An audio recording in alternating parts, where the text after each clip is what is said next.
I met Jesus there, and I saw the power of God in that Pentecostal church. And the thing that really appealed to me was in the middle of this neighborhood called Del Paso Heights. And there were prostitutes and drug deals and all kinds of things happening there in Sacramento, in that area. And that church was sort of in the heart of it all. And the pastors were, to this day, I love, the pastor's wife has passed away, but I love my pastor. He's still my pastor. You know, I still will always think of him that way, because he and his wife, they just took in everyone. So you were going to see all kinds of interesting people at that church. And I honored that. I love that about them. I think at some level I felt deep inside of me that I was that wounded person. I was that really broken person. And watching them love all these broken people was just like, I want to be like that. I want to be like that. I want to be like Jesus. You know, isn't that who we're supposed to be in the church, you know? It just chokes me up. I don't know why. They're happy tears. It just chokes me up, because I think I want to see that so much more. Be the hands and feet of Jesus. Love on people, because people are broken.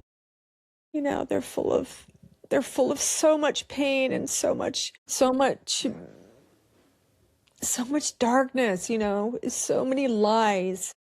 And Jesus saw that, you know. That's why he said, I came for the sinner, not for the saint. That's right.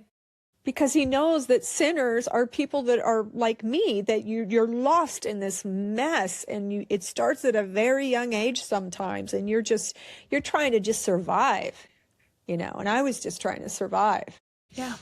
But yet Jesus was knocking on my door. I love Jesus. You know, I love Jesus, but I didn't understand sin. I didn't understand, you know, really, like, even though I wanted to be a virgin, I really didn't understand morality even.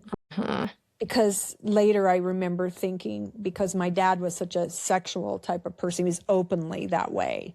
He didn't hurt me, but I'm saying he just was so open about sexuality, which was very common back in the 70s, you know, the sexual revolution and that kind of thing. So in my mind, I'm like, well, having sex, you know, this was after my dream of being a virgin was gone. So, you know, I was just like, well, sex is just like, you got to eat, you got to go to the bathroom, you got to do all these things. Well, sex is just another thing that our bodies are made to have sex. I mean, that's really, truly the way that I saw it until at some point, the Lord just, he got a hold of me. But there was a time where I guess in that regard, I really backslid. Yeah. God is so good.